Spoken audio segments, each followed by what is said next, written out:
Setelah tadi kita bahas transfer pemain, kita mau bahas hasil pertandingan juga. Bali United pelan tapi party nih. Pelan-pelan dia mulai naik. Sama kayak Persib. Persib konsisten di papan atas. Persib yang tadinya di awal pelan-pelan sekarang ada di runner up. Menggeser Madura.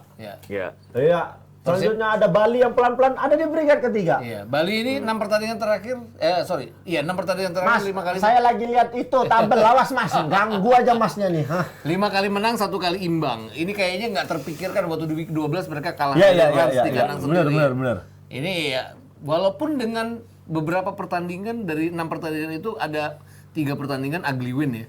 Tapi tetap menang. Akhirnya 3 poin didapat dengan permainan yang biasa-biasa aja jadinya. Oh iya. Tahu, tapi ini sedikit pertanyaan di luar klasemen saat ini. Ini klasemen seperti ini harusnya tidak terlalu berpengaruh karena nanti bakal ada 4 besar kan. Iya, tapi kan harus masuk 4 dulu kan. Benar, maksudnya tim di posisi 4 juga masih punya peluang untuk jadi juara. Iya, tapi tim di posisi 1-2 kan akan masuk ke AFC ya. Ya benar. Tim 1-2 bakal masuk ke AFC. Tapi secara liga ini kan berarti tim peringkat keempat masih punya peluang untuk jadi juara liga. Mereka hanya akan jadi leader reguler, tapi tidak menjadi juara. Gitu. Justru ini tantangan buat pelatih di 4 pekan terakhir nantinya. Karena bisa aja dia ngebut kan, ngejar peringkat pertama. Kalau kemarin pertama juara kan. Nah, kebayang kalau misalkan dia ngebut, tiba-tiba pekan terakhir di babak reguler ini pemain inti cedera. Maka risiko besar di babak championship nantinya kan. Ini yang sekarang jadi satu pertimbangan beberapa tim yang saat ini berada di papan atas. Tapi kalau dipikir, kita yang menjadi juara itu berarti yang nanti menang di final. Yang menang di championship. Championship itu yang 4 besar itu kan? Iya, 4 besar itu. Iya, berarti kan yang bakal 1 lawan 4, 2 lawan 3, home and away, nanti pemenangnya ketemu di final. Enggak, 1-4-2-3, bukan 1-3-2-4. Bukan. 1-4-2-3. 1-4, 2 dan 3. Home away. Siapa yang menang nanti bakal ketemu final. Siapa yang menang juga home and away. Oke. Siapa yang menang itu yang bakal jadi juara. Iya.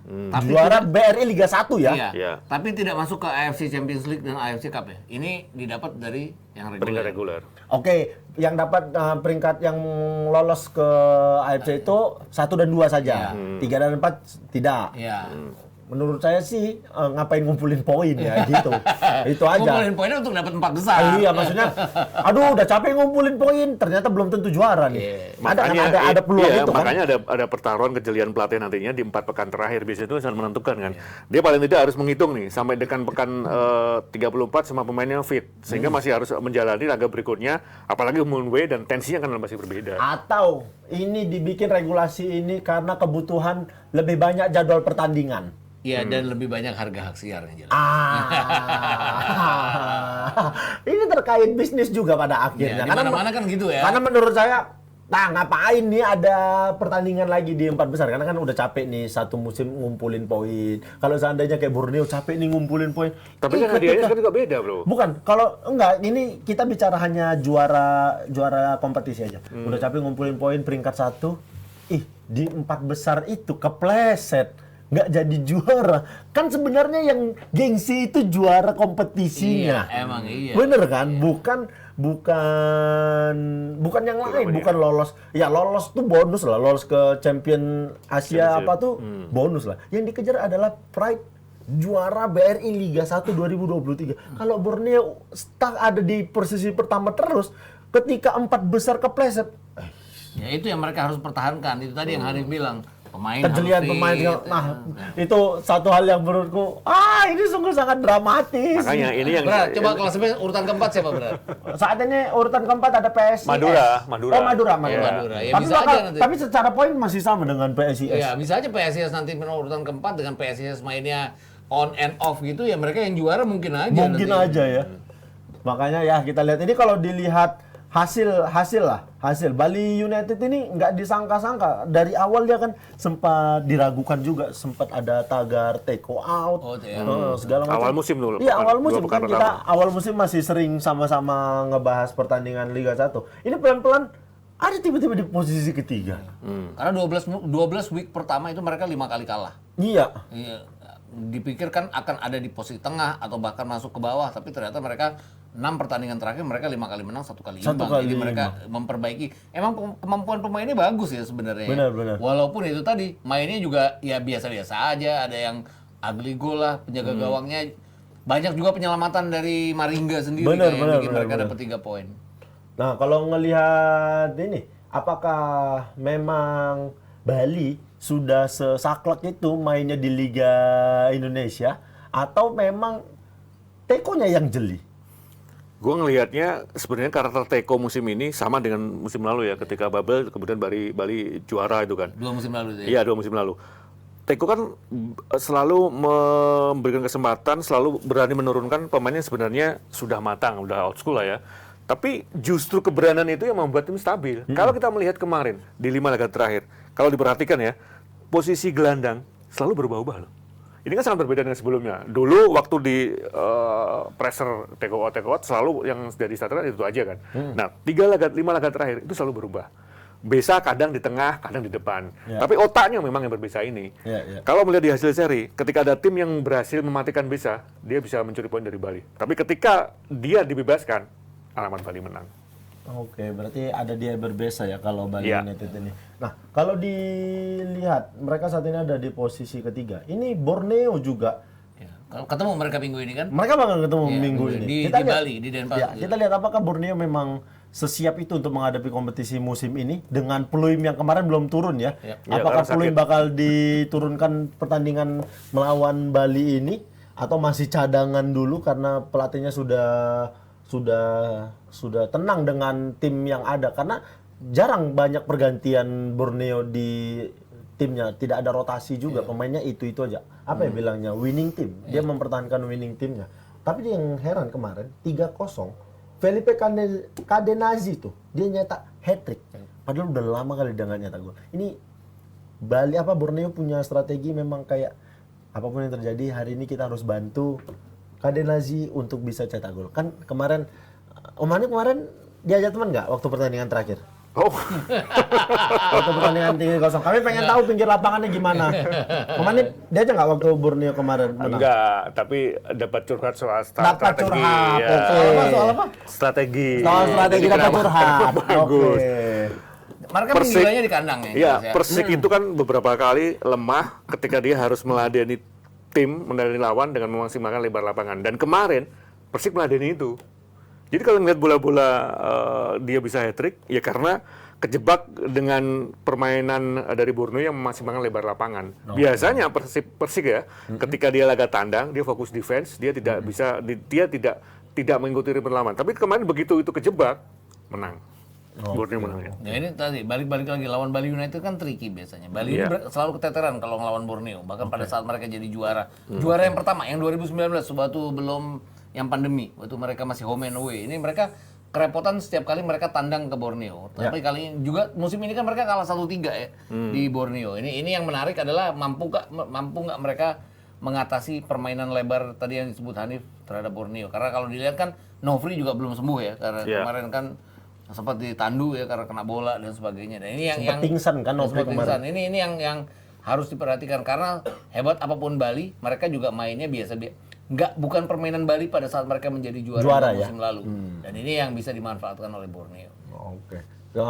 Kalau dilihat dengan pertandingan antara Borneo dan Bali, ini secara di atas kertas sebenarnya Borneo lebih unggul secara permainan. Iya. Tapi balik lagi ini mainnya di Bali. Iya. Apapun bisa terjadi dengan ya itu tadi keberuntungan Teko memang. Teko bisa tuh nanti timnya lagi jelek tiba-tiba dia menang aja kayak begitu. Apakah Borneo bakal terjebak di situasi itu juga atau enggak, nanti kita lihat pertandingannya. Ini yang sangat ditunggu sebenarnya.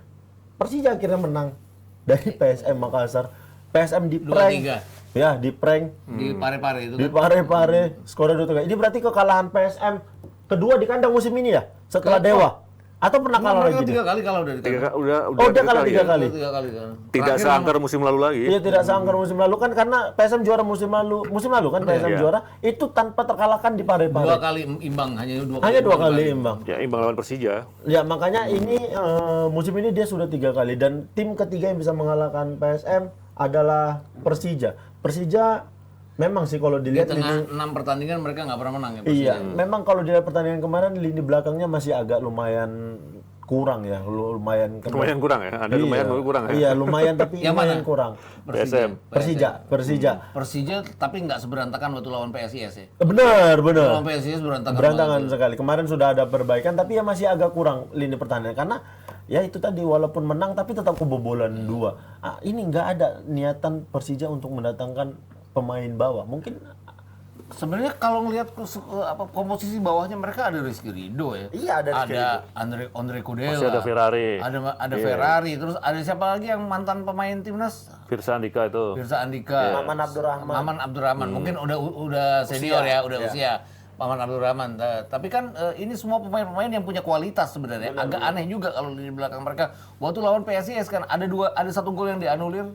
Ya. Yang offside itu benar-benar bengong ya lini belakang tanpa mereka tahu itu offside.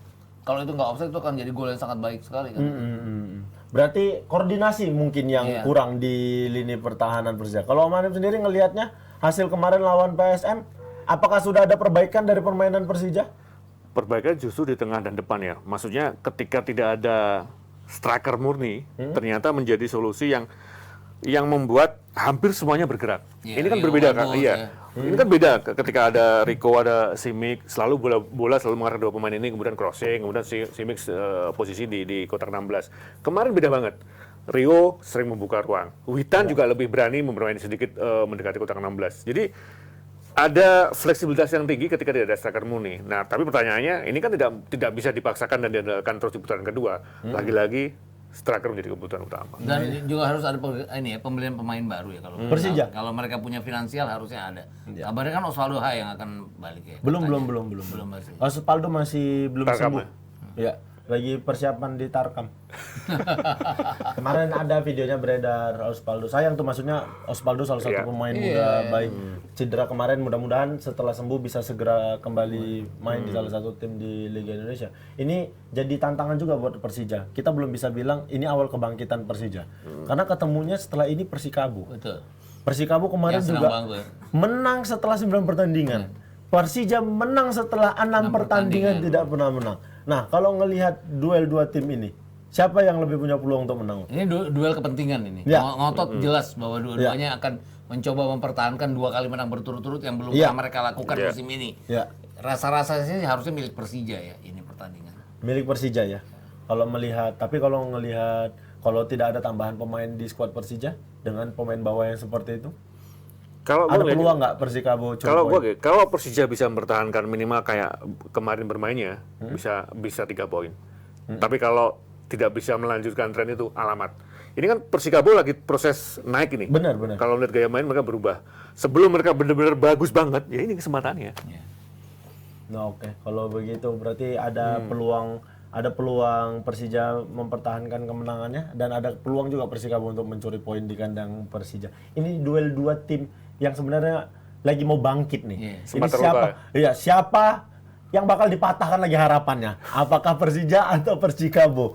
Karena Persikabo beli 5 pemain, Persija baru menang dari PSM. Mungkin perubahannya adalah Persikabo tuh beli 5 pemain, Iya, Persija enggak. Oke, kita lihat aja nanti di pertandingannya. Selanjutnya kalau hasil dari pertandingan selanjutnya Persib walaupun tipis menangnya tapi itu kemenangan penting tapi ya. Ya, cukup. 0-1 lawan Madura. Itu di kandang Madura. Di kandang Madura. Kedua kalinya Madura kalah ya musim ini di kandang sendiri. Oh, 3 kali ya mereka kalah di kandang sendiri. Iya. Dan ini yang berturut-turut setelah sebelumnya 1-4 lawan Dewa United. Ya mungkin ada isu internal yang buat Madura lumayan goyang ya. betul.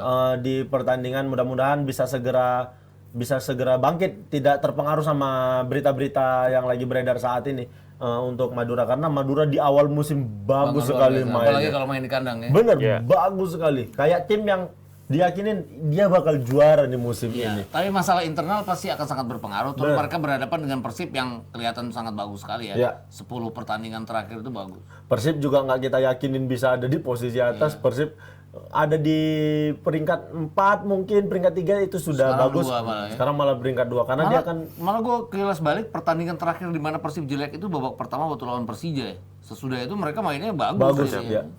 Dan lebih bagusnya lagi kalau melihat di beberapa laga terakhir Persib tuh bisa bermain dengan 2 taktik gitu loh. Jadi ketika mereka bermain di kandang sangat berbeda dengan ketika mereka bermain tandang. Ketika bermain tandang lebih banyak direct kan. Di kandang itu jadi mereka punya maksimal. apa ya? Mereka punya kemampuan untuk untuk mencadangkan pemain bintang mereka untuk kemudian dimasukkan pada saat lawan lelah, itu aja. Dengan banyaknya sekali pemain di posisi yang sama. Kita lihat aja Bule itu bahkan dimainkan pada saat dia menjadi cadangan ketiga kan sekarang untuk posisi bek kiri itu. Ini artinya pilihannya banyak sekali Hodak itu. Ya. Dan sebenarnya hampir sama ya dengan si Huistra di Borneo. Kalau kita perhatikan, Borneo itu di babak kedua selalu menurunkan pelari-pelari cepat tuh, pelari dan penari ya. Kayak apa si yang kecil, kemudian yang dua pelari yang selalu bermain di sisi sayap. Itu menjadi senjata pamungkas yang selalu bisa memberi ruang bahkan mencetak gol. Oke, kita lihat apakah ini bakal bisa konsisten permainan Persib di putaran kedua ini. Bisa aja dia nanti jadi pemuncak klasemen di akhir. Tapi kita belum tahu siapa yang bakal juara karena nanti ada 4 pertandingan, ada 4 besar. Kita lihat ini memang menarik sekali sistem di musim ini, sistem kompetisinya. Kita lihat nanti bagaimana hasilnya. Buat teman-teman yang mau nonton Piala Dunia 17, kalian bisa scan barcode di sini, set. Nah, lagi banyak promo, kita bakal bisa nonton pertandingan langsung. Ini pertandingan walaupun kelompok usia, tapi ini pertandingan dari pemain-pemain kelas dunia. Yang akan jadi bintang Yang akan jadi bintang nantinya. Bisa jadi pemain yang kita tonton di sini 2-3 tahun ke depan jadi bintang di IPL, di La Liga, di Liga Italia atau segala macam. Jadi ini kesempatan kita untuk nonton. Buat kalian juga jangan lupa beli tiket DPI untuk 1000 episode. Nah, tanggal 11 ya? Iya, 1000 episode DPI. Tidak ada saya. Kan lu nonton ini Jis sama gue. Lagi-lagi kecewa. Kacau. Alasan jadwal saya lagi katanya. Aku memang sudah disisihkan sama Abrar. Dibilang Abrar saya nggak pernah jadi pandit di DPI. Tadi aku liatin videonya sama Abrar. Brar, aku pernah jadi pandit, Brar. Bilang. Oh iya ya, kata. Memang jahat aja Abrar nih. Kalian bisa scan barcode ini juga untuk beli tiketnya. Dan satu lagi, saksikan The Juara. Bakal ada pertandingan akbar antara Taufik Hidayat melawan Raffi Ahmad. Tapi selain itu, ada pertandingan lainnya. Ada Ibnu Jamil dan istrinya melawan Judika beserta istrinya. Judika dengan Duma, Ibnu dengan Riri Nekawati. Selain itu ada Valentino melawan Desta. Dan ada pertandingan Bang Valen dengan Pak Wandi. Serta Gading Martin melawan Michael. Dan ada pertandingan terakbar tahun 2023 ini. Pertandingan antara podcast agak lain melawan podcast hancur. Benedion, Ogren melawan Radika Jamil dan Dias Danar. Dias Danar dan Radika menang di sponsor. Banyak sekali sudah sponsor mereka. Saya sama Benny menang di pertandingan aja. Lo pakai 2 backhand apa satu pakai 2 raket biar menang. Terima kasih Om Mane, terima kasih Om kita sudah ngobrol-ngobrol hari ini. Kita ketemu lagi di episode selanjutnya. Sampai ketemu, bye-bye.